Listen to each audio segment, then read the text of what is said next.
వివాహ బంధంలో సహనం, క్షమాపణ సర్వసాధారణం. ఏ తప్పు జరిగినా సారీ చెబితే సర్దుకుపోవచ్చు. జీవిత భాగస్వామిలోని లోపాలను ఎత్తి చూపకుండా చాలా ఓపిక పట్టాలి. తప్పు జరిగితే క్షమించమని అడగడంలో ఈగో చూపించకూడదు.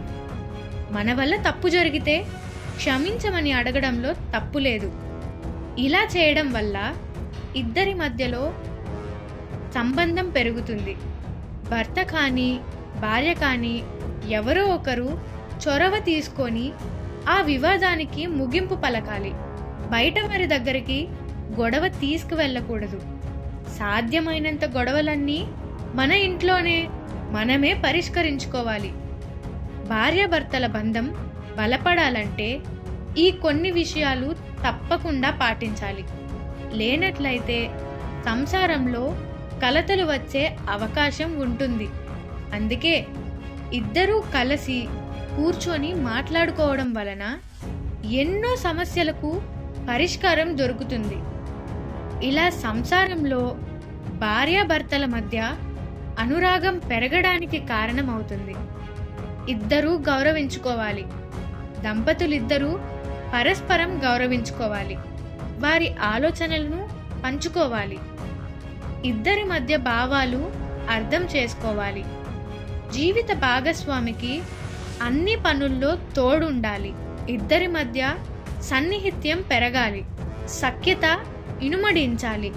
ఇలా ఉంటే వారిద్దరి అభిప్రాయాలు సమన్వయంగా నడుచుకుంటే వారి మధ్య విభేదాలు రావు. ఒకరిని ఒకరు తక్కువ చేసుకొని ఎప్పుడూ మాట్లాడుకోరు. బయట వ్యక్తుల దగ్గర తమ భాగస్వామి గురించి చెడుగా మాట్లాడకూడదు. ఒకరిపై ఒకరు ఎప్పుడూ కూడా గౌరవంగా ఉండాలి. విశ్వాసం. భార్యాభర్తల మధ్య విశ్వాసం ఉండాలి. వివాహానికి ముందు ఏవో ప్రేమలుంటాయి, కానీ ఒక్కసారి వివాహం జరిగాక మాత్రం ఇక జీవితాంతం తమ భాగస్వామితో మాత్రమే ప్రేమలో ఉండాలి. లేకపోతే ఆ బంధం నిలబడదు. ఈ నేపథ్యంలోనే దంపతుల మధ్య అనురాగం పెరగకపోతే అనేక ఇబ్బందులు తలెత్తుతాయి. అందుకే విశ్వాసం అనేది చాలా ముఖ్యం. పుట్టినరోజులు, పెళ్లి రోజులు ఇలా వచ్చే ప్రతి శుభ సందర్భంలో కూడా తమ భాగస్వామితో సమయాన్ని గడపడం, వారికి ఏదో ఒక బహుమతులు ఇవ్వడం వల్ల ఆ బంధం ఇంకా బలపడుతుంది. మన చుట్టూ ఒకరి కోసం ఒకరు బ్రతికే జంటలు ఎంతో మంది ఉంటారు. అలాంటి వారితో సమయం గడపడం వలన వారి ఆలోచనలు, వారు ఎలా సమస్యలను దాటగలిగారు అని తెలుసుకోవడం వలన ఎంతో ఉపయోగం